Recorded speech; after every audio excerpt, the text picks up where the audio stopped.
I start off with the thick skin. So let's start with thick skin now. Sorry, thick skin.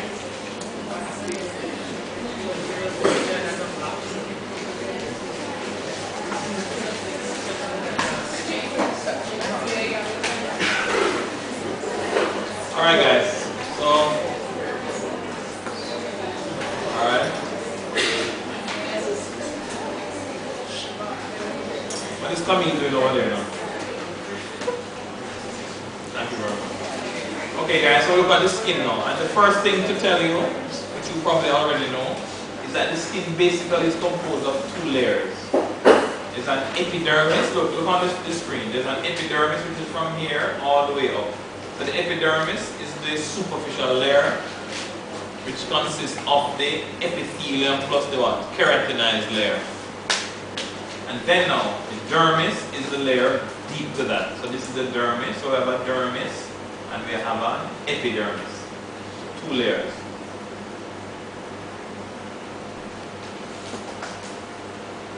When I was studying anatomy, we used to have got an MCQ or true false and always said that true or false. In thick skin, the dermis is thicker than the dermis in thin skin. And that's not true, right? So generally the thickness of the thick skin is due to the epidermis.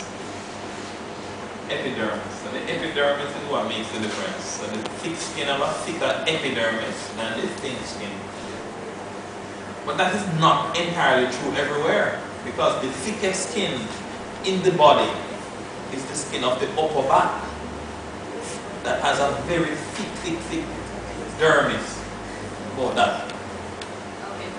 So the skin of the upper back has a very thick dermis. So to me that's thick skin. But you know, you don't want to complicate it, so leave it at that. So thick skin has a thicker epidermis than the dermis.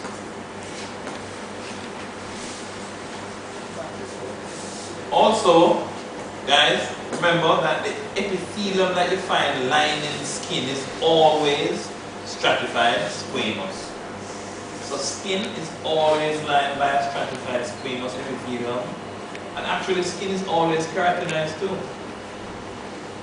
Skin is always keratinized. Once you move on land, then the skin becomes keratinized to reduce desiccation.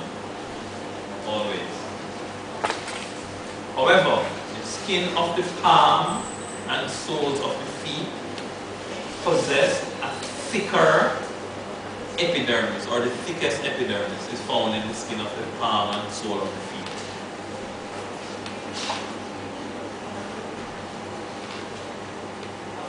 Now, if we examine this epidermis, we're going to observe that the epidermis, especially in the skin of the palm and sole of the feet, has several layers. Several layers. So we go from top to bottom now, and you will see that the epidermis is composed first of this thick layer at the top. That's called the stratum corneum. Stratum corneum. So the stratum corneum represents the thickest layer of the epidermis. The stratum corneum possesses dead cells.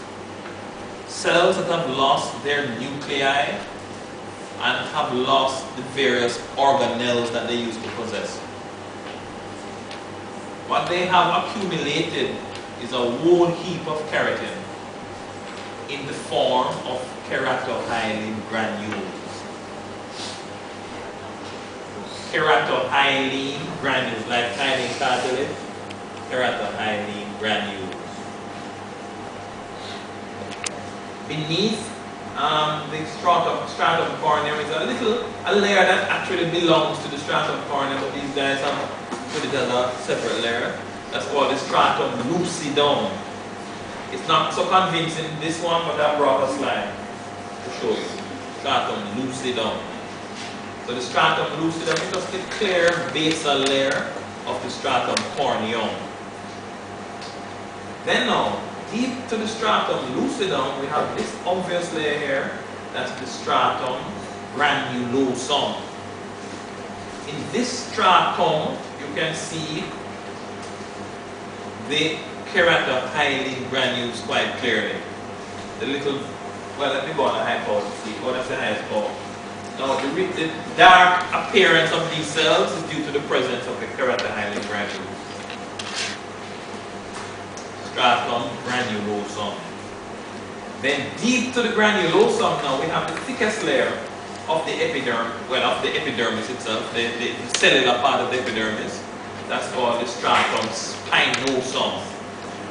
So stratum corneum, stratum lucidum, stratum granulosum, and now we have the stratum spinosum.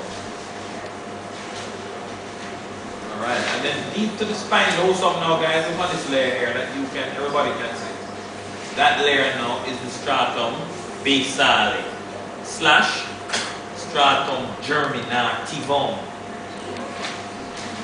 So the stratum basale is sometimes called the stratum germinativum. Actually, some authors put the stratum spinosum and the stratum basale together and call that layer the stratum germinativum.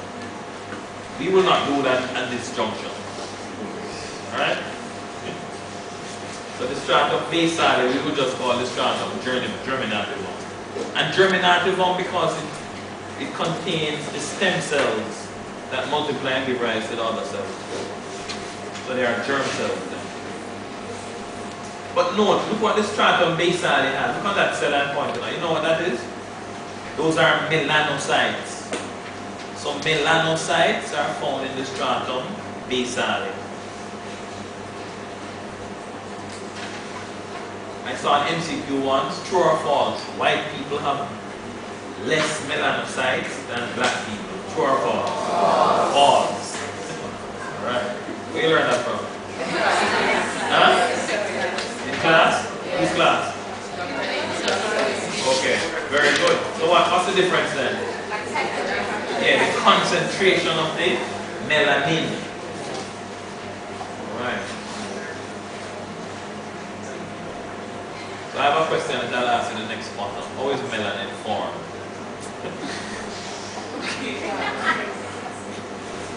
Alright, so that's the epidermis, right? Now there are some little things to point out about this epidermis now. The epidermis has some cells in there. One of them in particular that's called Langerhans cells. And these cells are actually antigen presenting cells. So they are cells of the immune system. Langerhans cells.